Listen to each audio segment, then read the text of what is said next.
everyone. Welcome to today's virtual Commonwealth Club program. My name is Molly Wood. I'm the host and senior editor of Marketplace Tech on National Public Radio, and I'll be your moderator for today. During our program, we will have time for your questions. Please feel free to submit those in the chat box. We are all getting so good at Zoom, aren't we?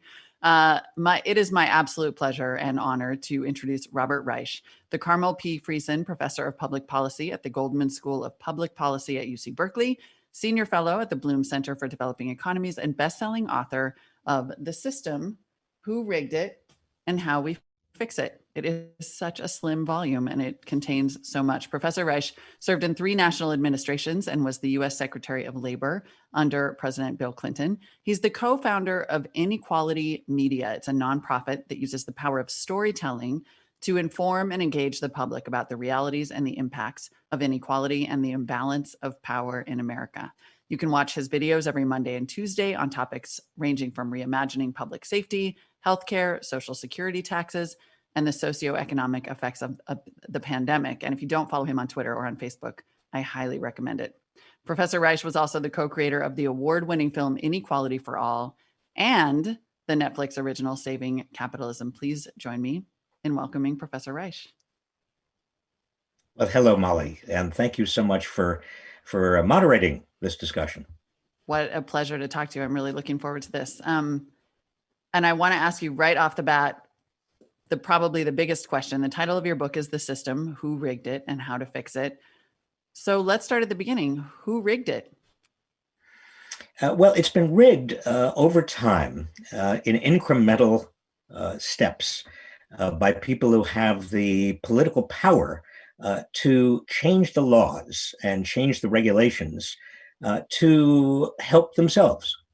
Now, who has the political power to do that? Well, you go back 40 years and you see the biggest change in politics and the economy in the United States has been the concentration of wealth at the top and therefore the concentration of political power. So the rigging really has been done by a group that I call the oligarchy. It's a good old-fashioned Greek term meaning a small, rather small group of people who have the wealth and the power and control over a society.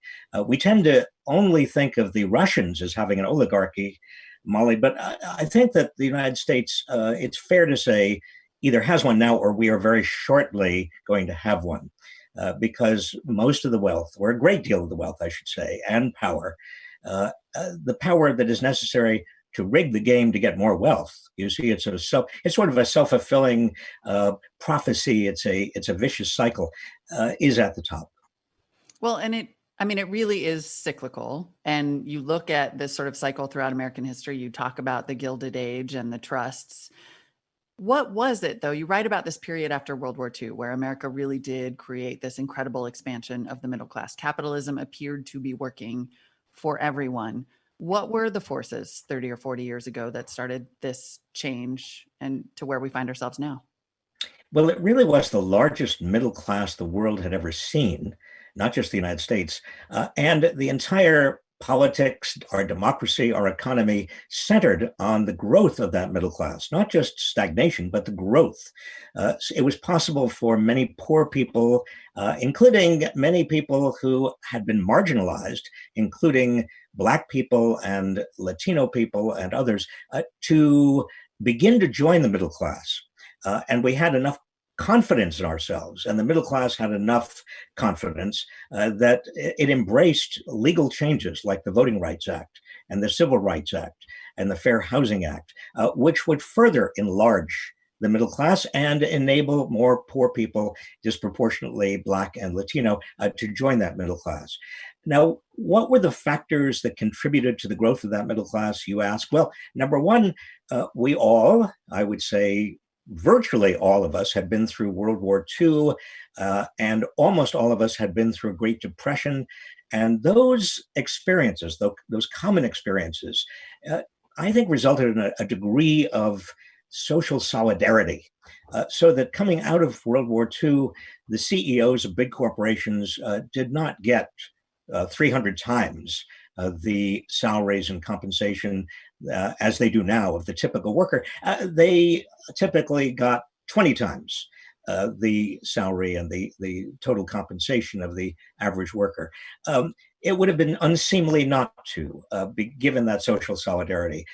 Banks were not running the economy. In fact, banking was kind of boring, and it was thought to be appropriate that it was boring because after 1929, we clamped down on the old form of casino-like banking. We also made sure that unions had a fair shot at uh, at increasing their membership, so that by the mid 1950s, about a third of the workers in the private sector were unionized. Now compare that to today, when 6.4% of the workers in the private sector are unionized. But you see, that enabled workers, because they were unionized and because the corporation was not organized so relentlessly to maximize shareholder value, but was more organized around the notion of stakeholders, including workers and communities. So it was possible for workers to get a significant, not huge, but a significant portion of the gains from economic growth. And that in turn contributed to a larger and larger middle class. You see, it was a virtuous cycle. And it worked well for the many, but apparently not well enough for the few. What happened? Was it just a matter of forgetting our history? I think it was partly a matter of forgetting our history.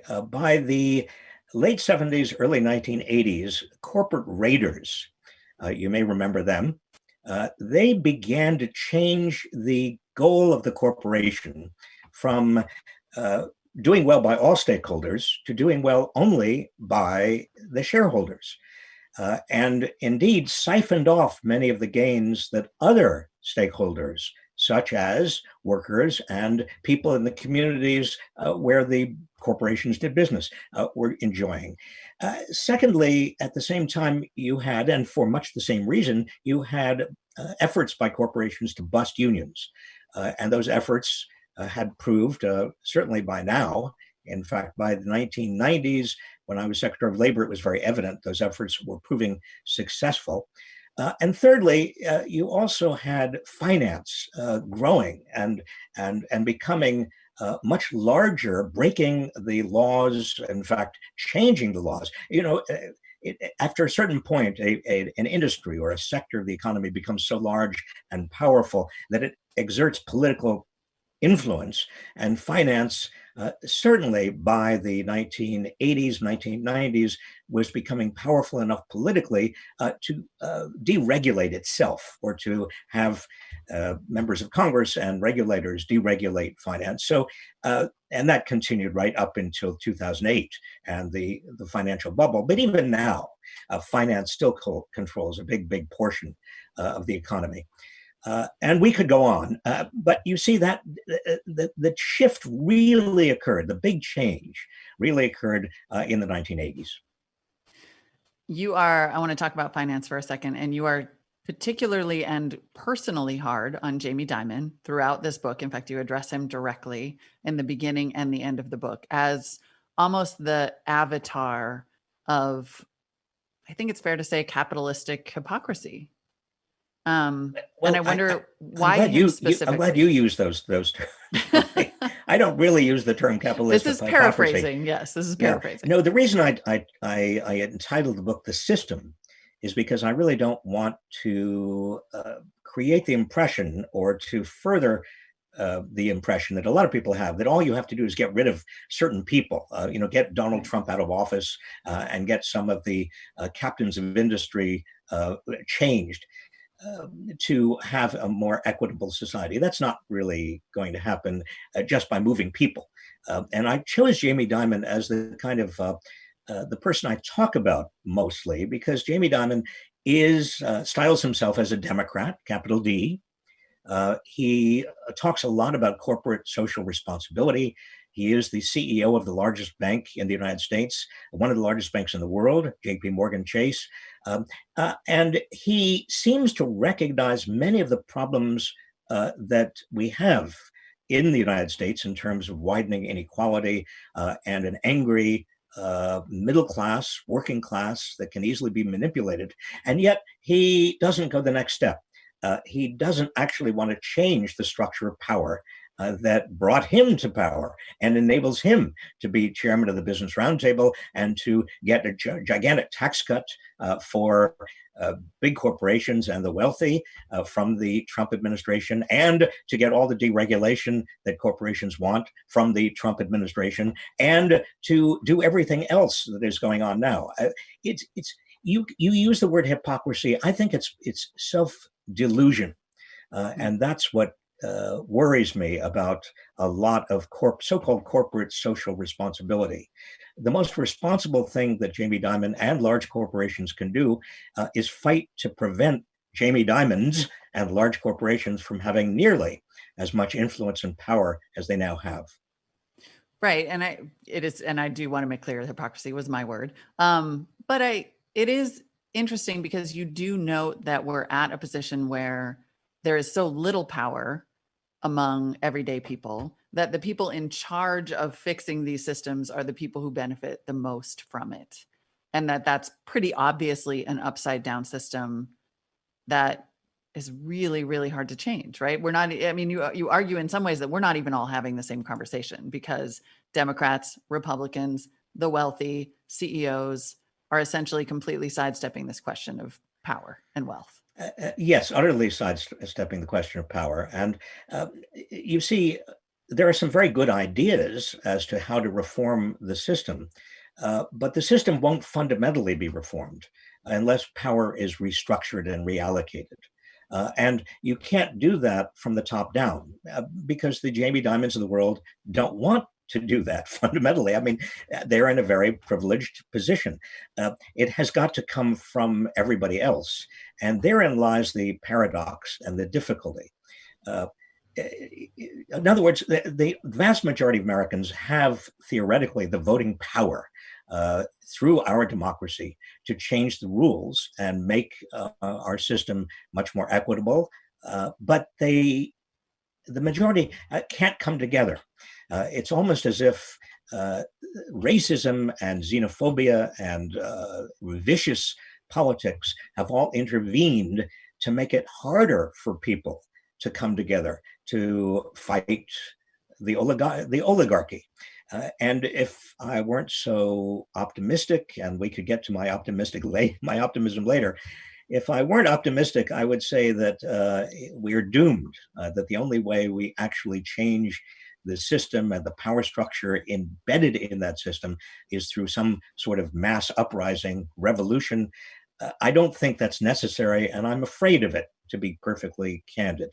I think historically revolutions can go in any direction. I mean, they're impossible to control. Yeah. But historically, income inequality has almost always been a precursor to some kind of massive change, whether it was authoritarianism or revolution or some kind of big social change. Like, do you feel that we're laying the groundwork now for things that we can look back on historically and be pretty worried about? Well, I think social change is going to happen and must happen. The trends we're seeing now, both with regard to inequality and racism and climate change and all these others, are not sustainable. The question is how change comes about. And if you look at the last Gilded Age, we're now in another Gilded Age, but if you look at the last Gilded Age, when inequality was as wide as it is today, and the captains of industry were as irresponsible as they are today, really the lackeys of the robber barons took sacks of cash, literally, and put them down on the desks of pliant legislators in the 1880s and 1890s. Well, what happened after that point really is important to understand. It was not a revolution. It wasn't even understood as dramatic reform. It was America and Americans, large numbers of people saying, wait a minute, what's happening now violates our values, the basic tenets of this country, our ideals. And they rose up in various ways all across the country And we had what's come to be understood and known as the Progressive Era, starting in around 1901 and extending through the First World War, and then picking up again, some historians might say, with Franklin D. Roosevelt in 1933. Mm-hmm. How much of that awareness in everyday people relies on understanding? And I want to go back to the idea of the rigging, because I was talking to my 13-year-old son about your book, and he said, well, why is it so bad if Jeff Bezos works really hard and creates Amazon and invents this incredible thing and changes all our lives and then makes a lot of money? He should make a lot of money. And I think there's and people, excuse me for, I didn't mean to interrupt you, Molly. No, please. I was just going to jump in and say that in the 1880s and 1890s, there were probably a lot of 13-year-olds like your son and many, many other people who said, well, what's wrong with Cornelius Vanderbilt and Andrew Carnegie and the other robber barons of the era making huge amounts of money? They founded the railroads and the oil companies and the steel companies. They ushered America into a new era of industrialization. Weren't they entitled? And I suppose what you could say in response is, yes, they were certainly entitled to make a lot of money, but were they entitled to undermine democracy with their money? Were they entitled to keep millions of people in poverty? Were they entitled to fight unions, sometimes really with a lot of bloodshed involved? Were they entitled to use their wealth and their power in ways that actually hurt millions of Americans? And you might say, no.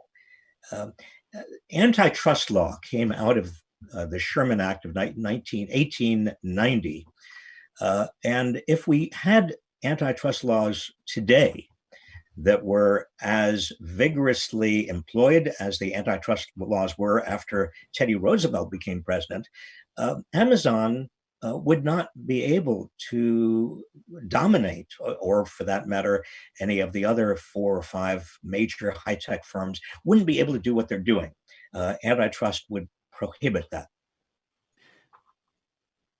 Is there a point? I mean, obviously it's hard to pinpoint, but is there a point at which innovation and success starts to turn to corruption? Because really what you're arguing in this book in some ways is that there is no such thing as a free market, as we like to think of it. The rules are set by governments, influenced heavily by oligarchs, and that sometimes government and oligarchy are indistinguishable. Yes, I think that's certainly what I argue, and I think it is the case. We have been sold a lot of mythologies, and the oligarchy and emerging oligarchy has been responsible for selling a lot of mythologies to us, so we don't realize what's going on. One of the biggest mythologies is that the choice is between government or the free market, and people don't understand that the free market itself depends on rules. Thousands of rules, everything from the nature of property, including intellectual property, how long intellectual property, patents, trademarks, and so on are going to be utilized. I mentioned antitrust laws and anti-monopoly policies, but also contract laws. How are contracts going to be administered? What is a fair contract? Liability laws. What kind of activities are going to that generate harms are going to be recognized as harmful, and who is going to be able to collect on those? Bankruptcy laws. With bankruptcy, who is going to be shielded from having to repay, and who is going to be immunized, who is not going to be immunized? And we could go through a very, very long list, but that list changes over time. The rules of the market are changing, and over the last 40 years, they've changed dramatically as the power and the wealth at the top have changed the rules, have exerted their influence over legislators and regulators and others. I've seen this up very close, Molly. I mean, one of the things that when I was director of policy planning in the Carter administration, when I was assistant to the Solicitor General in the Ford administration, and when I was Secretary of Labor in the Clinton administration, in each of those instances, I saw the power of wealth change the rules in favor of wealth. And in each of those timeframes, it was greater and greater. I mean, by the time I was Secretary of Labor, it was much more intense than it had been before. And I did some work with the Obama administration, and I saw it to an even greater extent then. Yeah, I wonder when you look at, because we can't say that people are not aware. There is, obviously the anger over this system is what in many ways has led us to the political climate that we find ourselves in today. And I wonder when you look at that, how much of that was exposed by the financial collapse in 2008. And let's be honest, the fact that there were not consequences for that the Obama administration did not punish banks or compensate consumers after that recession. How much of that do you think contributed to the uprising of anger that's found its way to populist politics? A lot of it. Before that time, from the, let's say, early 1980s all the way through 2008, a lot of the middle class who started to see their fortunes dimming and their wages stagnating, adjusted for inflation, they used some, well, you might say they bought into some mythologies. One was that the market knew best, and there was nothing they could do about it. A lot of women went into paid work in the 1970s, 80s, and 90s in order to prop up family incomes that were actually dropping because male wages were dropping, because unions were being busted, because there was more outsourcing and more efforts to substitute machinery for labor. We also saw through that period of time leading up to the financial crisis that more and more people were working harder and harder. And right before the financial crisis, many of them were using their homes as piggy banks, basically getting new loans or refinancing their homes or whatever have you. But it was that financial crisis that really took the blinders off of everybody's eyes. But it didn't do it in the same way. On the left, you had the brief, what's called the Occupy movement, that was angry about what had happened, but most of their anger was directed at big corporations and finance. And on the right, you had the Tea Party movement, just as angry about what had happened, but most of their anger was directed at government. But you see, both sides were saying essentially the same thing. And the lineal descendants of both, the Tea Party movement, the lineal descendant was ultimately Donald Trump in 2016. And the lineal descendant of the Occupy movement was Bernie Sanders in 2016. And those political movements and attitudes are still very much with us. I feel like I've done a similar thing to the book, which is spend a lot of time on the problem. And I kept waiting to get to the solution. And now we've done the same thing because I want to get to people's questions. But the second part of your promise is how to fix it. And yet a big part of the conversation all throughout the book is how little power people have. So what do we do? Well, here's where my optimism comes in. Because I think that people are beginning to catch on, maybe not to every detail, but the pandemic, and I wrote the book actually before the pandemic and the movement against institutional systemic racism and some of the anger we've seen now directed at incompetent government, because government under Donald Trump was not able to do what many other governments around the world, in rich countries especially, have been able to do in terms of containing the pandemic.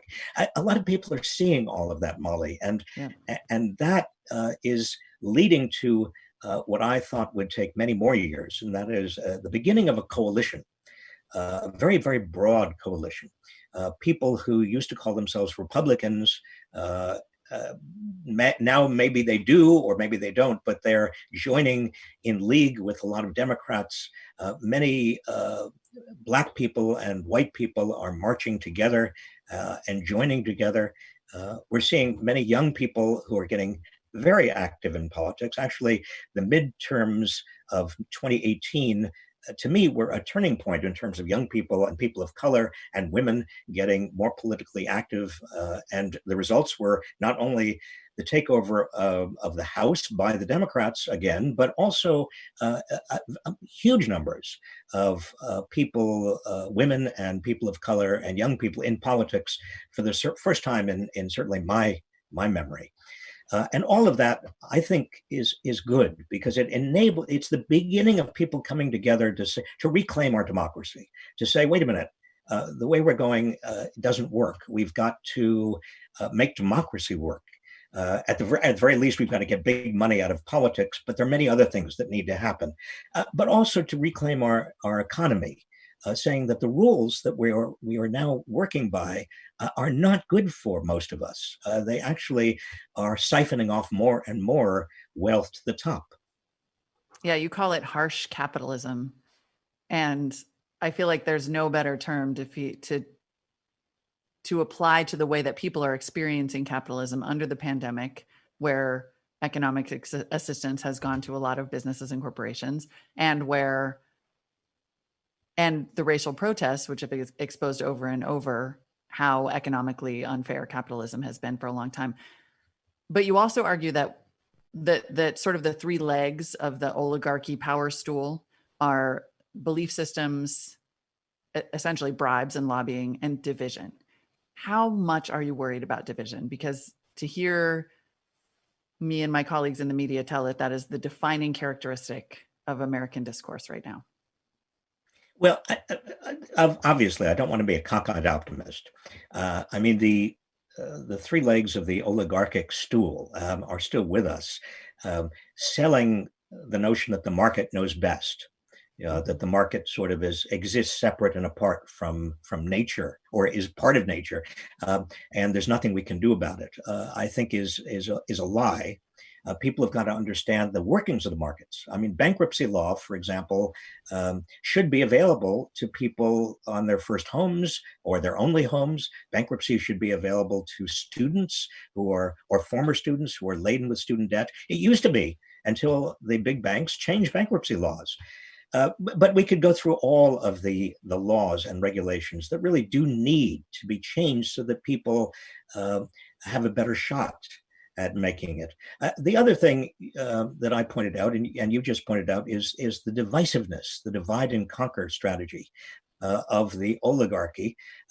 Racism is sort of the oldest divide and conquer strategy. It's something that has been used in American politics for since before we had in America, but more intensively over the last 20 years.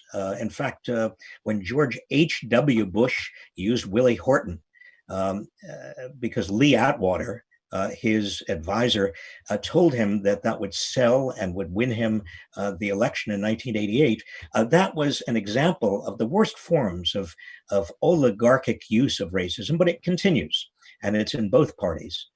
And finally, it's very important that people understand that the bribes that are being paid by the oligarchy are not literal bribes. I mean, yes, they are bribes to Congress people, to members of Congress and to senators and to legislators, state legislators, and to governors.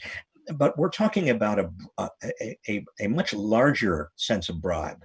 We've got so many people in the top 10% of the income ladder whose well-being and salary depends on ultimately getting paid by the oligarchy. And they are in the job. They wouldn't say they're in this job, but they really are in the job of advancing and protecting the oligarchy. And I think it's important that 10% understand that they are part of an unsustainable system. Well, and I guess fundamentally that's the question. How unsustainable is the system? Not just politically and in terms of the rage and the potential for revolution, even if revolution is defined as the election of Donald Trump.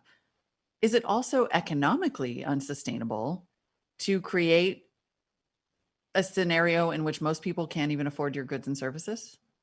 It's completely unsustainable economically because the more money and wealth go to the top, the less there is for everybody else to buy goods and services with. So you get this top-heavy economy. The fact of the matter is, we know it's people in the bottom 80% who do much of the spending. The economy depends on spending. This economy, 70% of the United States economy is consumer spending. It's personal expenditures. If people don't have the money, they can't keep the economy going.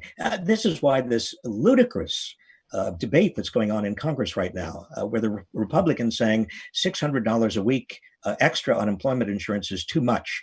People will be deterred from getting jobs. Misses the whole point. First of all, there are not many jobs. Secondly, the jobs that are there are very often unsafe. But thirdly, most importantly, people need extra cash in order to be able to turn around and buy things. And if you reduce that $600 a week by nearly as much as the Republicans now want to reduce it, we're going to lose more jobs because they're not going to be as much of a multiplier effect in the economy. And that's really why the total American economy, really, even before the pandemic, Molly, was very fragile. That fragility we've seen again and again. There's too much debt. Too many people are in debt. They are in debt because there's no other way of maintaining their spending. And if they don't maintain their spending, the economy collapses.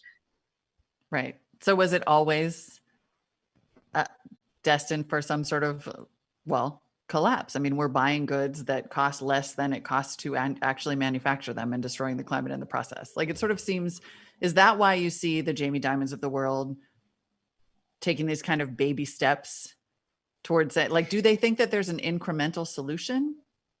It's a good question. And I have had conversations, not with Jamie Dimon about this. I've had conversations with others. I think the problem is what you might be called a collective action problem. That is, there might be individual billionaires who understand that their long-term interest is on a more equitable society. That is, there's no way that people are going to continue to use Amazon if Jeff Bezos and others like him siphon off so much of the income and wealth of the country. But Jeff Bezos alone, even though he has extraordinary wealth and power, can't actually change the system and probably has very little incentive in the short term to change the system anyway. If you go back to the first decade of the 20th century, the progressive era that I mentioned before, what was interesting to me about that is that you had Franklin D. Roosevelt as president in 1901, and many of the captains of industry began, I say many, not all, certainly not Cornelius Vanderbilt, but maybe Andrew Carnegie in a way, began to understand that unless the rules of the game were fundamentally changed so that there was much more widespread wealth and much more widespread well-being, not only did they risk revolution, but they also couldn't keep their own economy going. Henry Ford understood that his employees and all other employees needed a raise because otherwise they couldn't afford to buy Model T Fords.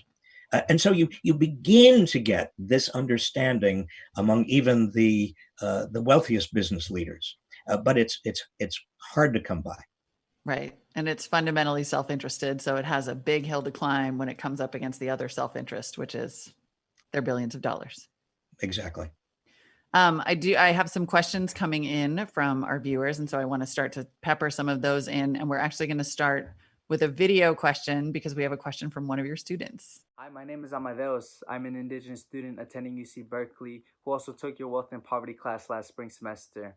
I also work at MyPath, a national youth financial capability nonprofit that envisions bridging the racial wealth gap.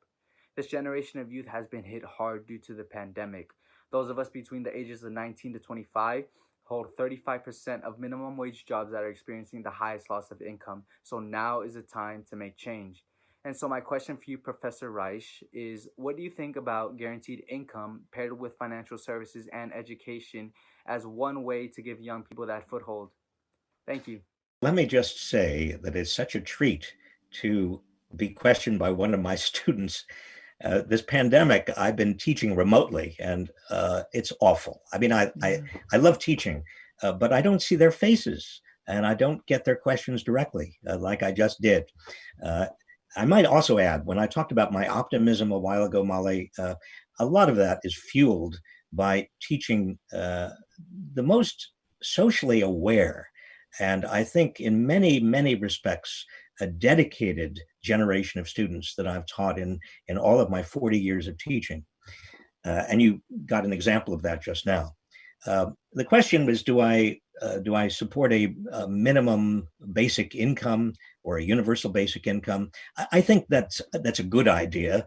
And as we move toward more and more automation, it may be necessary just for the economy to survive. That is, if people don't have money in their pockets, nobody's going to buy what's left. I mean, you just.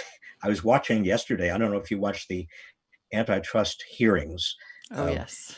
Well, you have these four people who represent maybe 20% of the entire GDP of the United States, and they're sitting there, and I just kept asking myself, do they understand that if their machinery, if their extraordinary software and hardware takes more and more and more and more of the jobs, replaces more and more of the jobs, who's going to be left to buy anything that they produce? So yes, a minimum guaranteed or universal basic income is probably going to be part of what's necessary. And Amadeus actually also mentioned pairing that with financial services and investment in things like education. And in your book, you do talk about how, as a contrast to the American system, China has this huge and very, and an ability to have a very deliberate investment in productivity. And you say the key to our economic growth is American productivity. So I think there's an idea that UBI suddenly means people get a check and that's all we ever do to grow our economy. And clearly that's not the case. That's right. It means that people have the wherewithal to get more training, more education, more skills, become more productive. And a point that really does need to be made when we're talking about international trade or international competitiveness is that the competitiveness of the United States or any nation depends uniquely on the people of that country and their ability to be productive. It's not the corporations headquartered in that country, because all these big corporations are becoming global very, very rapidly. Many American corporations are doing their research and development all over the world. The real issue is what is learned here. And how well is it learned, and how productive people can be here. And that's why investments in education and job training and lifelong learning are so absolutely critical, and are just as important as investments in infrastructure and investments in basic R&D. Let's talk about those big tech companies. We have a question from a listener, and I think this is very relevant because those hearings did just happen, and it was sort of historic. It did feel like a real Gilded Age moment where the heads of these four big trusts came. The Financial Times, I think, did a piece just a couple of months ago talking about Mark Zuckerberg specifically as an American oligarch. And when you look at these companies and the size and power that they wield, does that seem like an obvious case of antitrust to you? Does it seem like that's an example of where a breakup should occur? Or, as this person puts it, what can be done to redistribute their economic influence? Yes, when we think about antitrust, most of us think immediately about breaking up companies like Ma Bell or the Standard Oil Trust of the beginning of the last century. But there are many other things that can be done. I mean, Mark Zuckerberg, who incidentally, I think during the course of the hearings themselves, just those hours, I calculated his income went up, or his wealth went up about $11 million. And just a few days before, Bezos, actually, he increased his wealth in one day by 13 billion. But let's talk about what can be done. Mm-hmm. There is absolutely no reason why Zuckerberg should be able to use the wealth of his company, Facebook, and continue to buy Instagram and other companies that could have been competitors. In fact, I think that antitrust law, if it really had any teeth in it, like it used to, would prohibit those kind of purchases and would unwind them right now. Would say no. You've got to get rid of Instagram. You've got to get rid of all the other companies that you've acquired because they could be freestanding competitors to you. You also can't favor your own products. If you're Google or if you're Amazon, there's a lot of evidence that Google and Amazon and even Facebook, in a slightly indirect way, have steered consumers toward their own favored products. That actually is illegal under the antitrust laws. That can be stopped. It should be stopped. There should be no favoritism whatsoever. That used to be called an illegal tying arrangement under the antitrust laws. There are many ways, and we could, until people's eyes glazed over, Molly, we could go through them. But there are ways in which business practices of the 4 or 5 major high-tech firms need to be altered, and they need to be forced to be altered. They're not going to alter it simply because it would be a nice thing to do. Right. I feel like this is where the misunderstanding of the rigging or the lack of understanding of the rigging comes into place. Like if my answer to my child was, Jeff Bezos built a great business. He should have paid taxes on that business. He should not have he should not have written laws that benefited his business. That there's a point at which you exceed fair competition because monopoly is like the natural goal of a really good businessman. That's right. And regulation is needed. Yeah, precisely. And even intellectual property, the misuse of patents and trademarks by high tech, but also by the pharmaceutical industry, in terms of entrenching themselves, making it very hard for new entrants to get in. That is a violation. It's an antitrust violation. It should be considered to be a monopolization.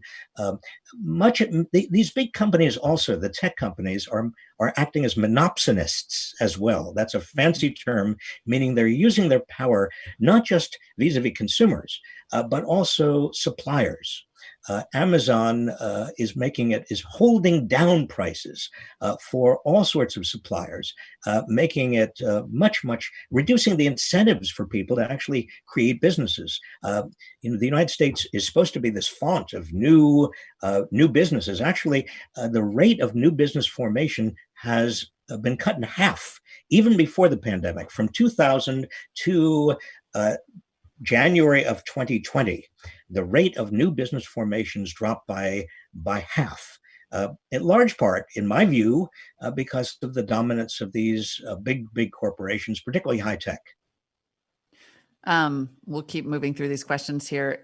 You talk about in the book, I'm going to read this because it was so notable that it had been written before the pandemic. And you said that when it comes to people coming together and creating these great changes, quote, sometimes it's an economic shock. And then you talk about, the Depression or the Great Recession. And you said, sometimes we just reach a tipping point where the frustrations of average Americans turn into action. And this listener's question is, if the Depression and World War II brought us together in a common experience, can this pandemic also become a pivot point? And if so, to what do we pivot? A better democracy or more oligarchy? Well, that's the question. That's exactly the question I was going to ask. Where do we pivot? I mean, I think that obviously where we need to pivot is a stronger democracy capable of changing the rules of the market in just the ways we've been talking about, so that they are more equitable, so that the results of the market are more equitable, so that the pre-distributions, in fact, this is something that I think a lot of people don't fully focus on, but it's very important, that we focus most of our attention on redistribution. That is, after the market has done its work, what then needs to be redistributed from the wealthy to the poor, or from the rich to the working class. But the real, I think, more important distribution occurs inside the market. And I think one way we might see this is a pre-distribution. And it's mostly from average people upward. I mean, the big banks, for example, Jamie Dimon's bank and other major banks on Wall Street are enjoying a huge pre-distribution upward because they're too big to fail. After 2008, they're even bigger than they were before. And that guarantee, that too big to fail guarantee, implicit guarantee from the government is worth tens of billions of dollars to the big banks. That's an example of a pre-distribution upward. And there are many, many others. I actually wanted to ask you about this. This is very specific and maybe slightly off topic, but you mentioned that kind of this implied subsidy, a hidden $83 billion in government insurance. I didn't totally follow that. Can you explain how that works? How does that translate into sort of a subsidy for banks like that? Oh, very simply, because everybody doing business with a bank assumes that because the biggest banks will get bailed out if they ever get into trouble, we don't have to worry about them getting into trouble. In other words, you as a business person dealing with a major bank, you are actually willing to settle for maybe not quite as good a deal as you might get from a much smaller bank, because the biggest bank has this implicit guarantee from the government. And it's worth, studies have shown, it's worth to the biggest banks $83 billion per year. Now, that's not chump change. Yeah, got it. Now I understand. I'm so excited that I got to ask you this teaching question directly. Speaking of moral hazard, we have a question about how, very specifically again, about how the repeal of the Glass-Steagall Act, and this is a big part of your book, and you talk about Jamie Dimon advocating for this, the repeal of the Glass-Steagall Act affected where we're at today. Well, starting in the early 1980s, the banks began having enough political power because they were getting to that wealth tipping point that they began chipping away at the many laws and regulations that were put into effect in the 1930s after the great crash of 1929, when the banks really did pull the economy with them. And those, there was not just one of them. I mean, Glass-Steagall was one of them, but there were many of them. And the banks were chipping away at them constantly after about starting with the Reagan administration. So by the time of the Clinton administration, the banks argued, well, look, Glass-Steagall is the last little remaining bit, and we can do most of what we want anyway, so it's not really significant. Why don't you just give it to us? And the efficiency gains will be much greater than any risks. And so the Clinton administration, along with Republicans in Congress, said, fine. Well, the sum total of all of that chipping away, including the Glass-Steagall Act, meant that there was really nothing between the kind of explosion we saw in 2007 and 2008 and the banks. The casino, finance really did have no restraints left. Glass-Steagall basically kept investment banking separate from commercial banking, but that was the last brick in the wall taken down, and that meant basically finance could do anything. And right now, Molly, there's not much left. I mean, there is the Dodd-Frank Act, but that has been whittled back too, step by step. Jamie Dimon and others on Wall Street, they've done everything they can to get rid of the Dodd-Frank. And the Trump administration has been very helpful to them. So the big banks, I would say, are quite fragile right now. This seems like a good point to draw a distinction. There's a quote in the book, Henry Demarest Lloyd, "Liberty produces wealth and wealth destroys liberty." And this feels like a good point to say that it seems to me that what you're arguing for is regulated capitalism, that it is unregulated capitalism. It's capitalism with no rules. That is what is ultimately suicide for societies and the planet and democracy, maybe. That you're not saying chuck it all out and have a socialist society, which I think is an argument that gets lobbed a lot. No, I think these big terms like capitalism and socialism really hide all of the interesting and important detail. I am not arguing for a regulated capitalism. Capitalism is now very regulated. I mean, there are huge subsidies going to the big banks, huge subsidies going to pharmaceutical companies through intellectual property laws, huge subsidies going to oil and gas and military contractors. I mean, you know, this is not a deregulated economy in any way, shape, or form. It's just regulated in the wrong direction. I want to stress again: there is no such thing as a free market without government setting the rules of the game, and those rules of the game are regulations. I mean, we might call them laws, we might call them whatever we want to call them. It doesn't matter. There are rules.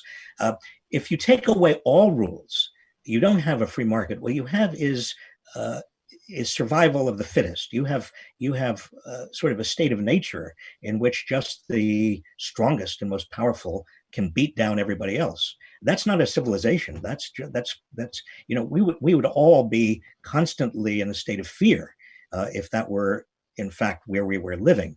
Uh, I don't know exactly what socialism is supposed to mean, but I do know that we do have to have rules and regulations and laws that make capitalism work for most people instead of a handful. We need investments in people, in education, job training, research and development, roads and bridges, infrastructure of all sorts, because those investments, public investments, are as important as private investments. We need social insurance because social insurance enables us to be safe and feel safe. And we can see in this pandemic, the fact that we are the only country that doesn't provide, uh, sick leave, paid sick leave. I mean, we all suffer because there is no paid sick leave for most workers, so that if they get sick or if they feel they have the coronavirus, they dare not take time off. That hurts all of us. And so that is a kind of lacking that is harmful, broadly harmful. Um, we'll do a couple more specific viewer and listener questions. Does finance is, of course, a big part of your book and a big part of this argument. Does public banking, this person asks, factor into helping to dismantle the rigged system? But if by public banking, the viewer listener is suggesting a bank that is not a not-for-profit bank, a bank that is run according to rules that are set up by not its investors, but by the public that uses the bank, its consumers, essentially. Yes, I think that would be preferable. Just like I think that we should move to the kind of healthcare system we had, health insurance system we had in the 1950s, which was not for profit. It was actually the big blues. We evolved into a for-profit private health insurance system, really because the not-for-profit system was losing ground in a kind of competitive process in which the only people left for the not-for-profits were people who actually had very, very high health costs. Well, it just makes sense to move back to a not-for-profit healthcare system, and one that is ideally single payer, just on the grounds of, look at every other system. I have so many questions of my own, but I will be disciplined and keep reading these ones because they're also really good. Do you support employee ownership as a means of broadening the ownership of capital? Yes, and this is an old idea. I wrote a piece for the Times recently talking about profit sharing and employee ownership, and it goes back to before 1916. There was a great wave in the progressive era that I was referring to before. A lot of big companies began offering their employees profits, a share of the profits, and a share of the shares of the firm, literally shares in the firm. And that became very, very popular up through the 1980s when the takeovers occurred. Some of the unfriendly takeovers that forced companies to focus only on their shareholders and not on their workers or their communities. Should we specify that that's different from the kind of employee ownership that we see in the tech industry? We're both in the Bay Area, where employees are granted stock options and that makes them feel as though they have ownership in the company. That's not the same thing.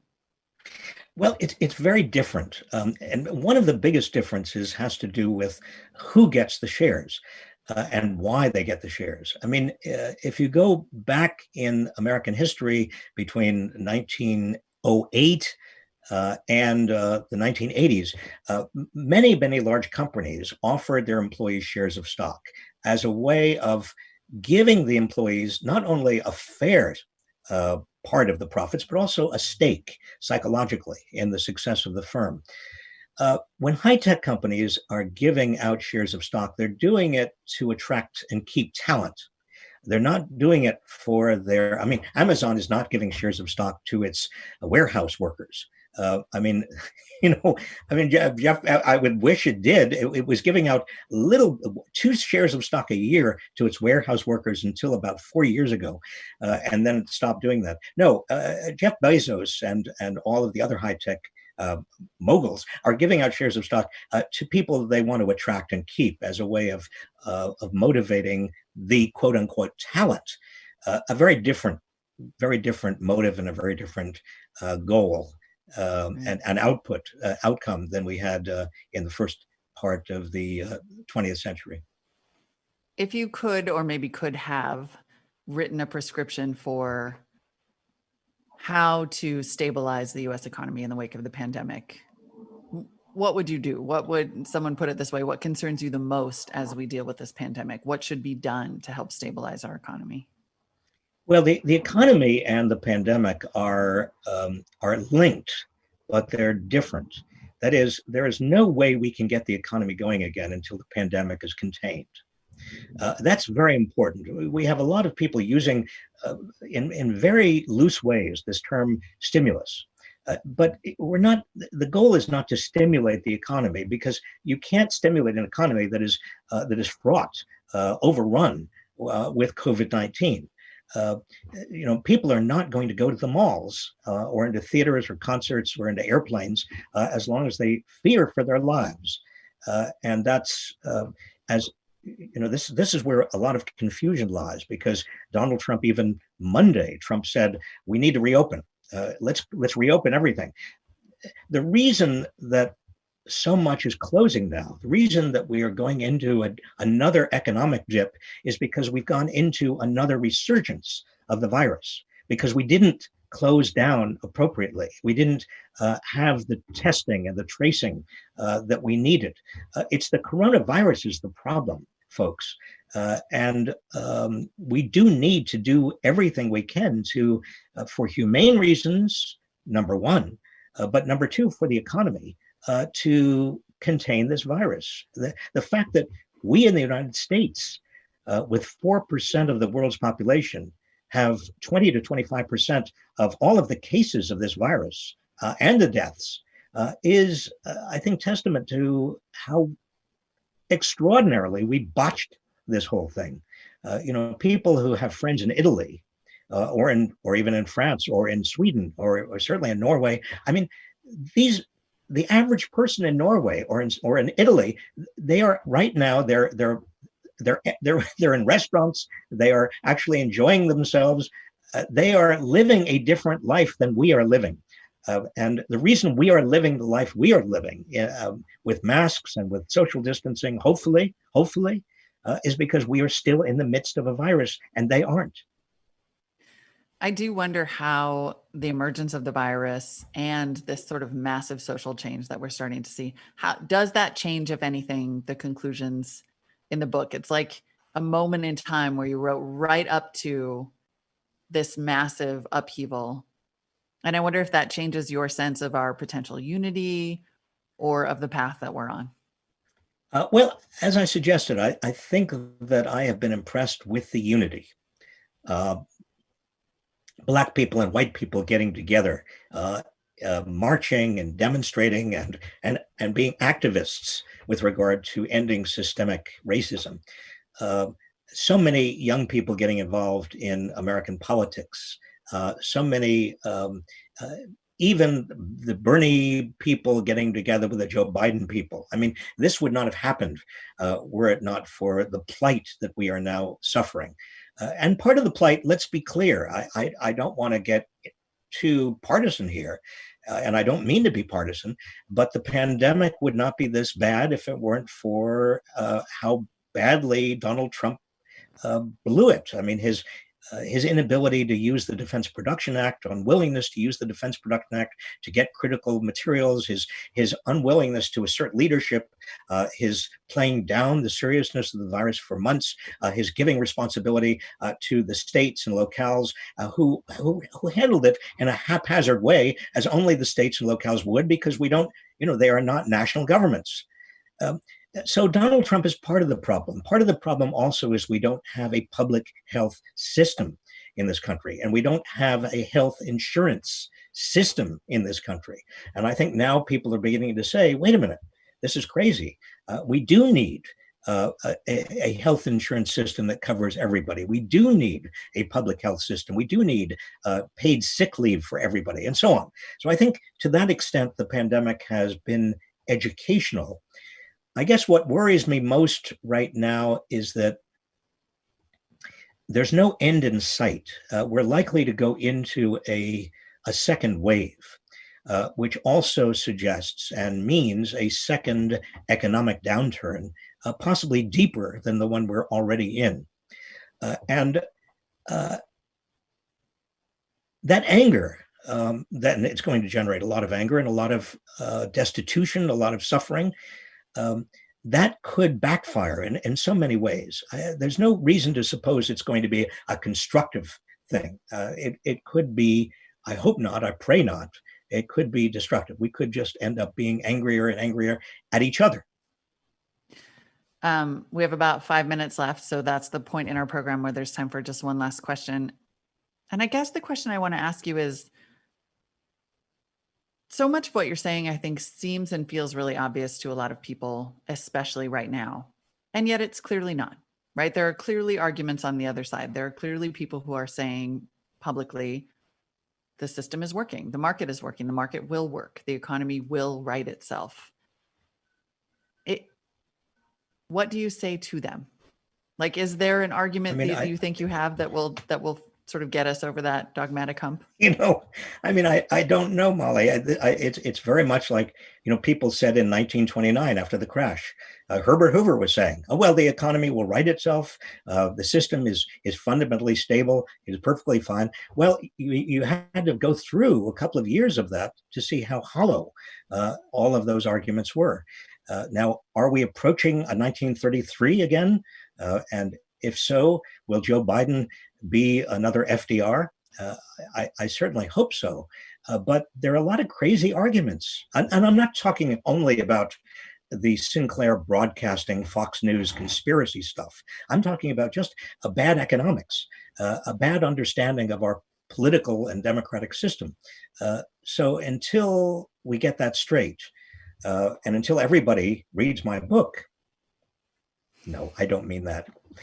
Until we do, though, at least get all of understand the system, and that's critical. I mean, democracy depends upon people being literate about the system, and hopefully, my small contribution will advance that.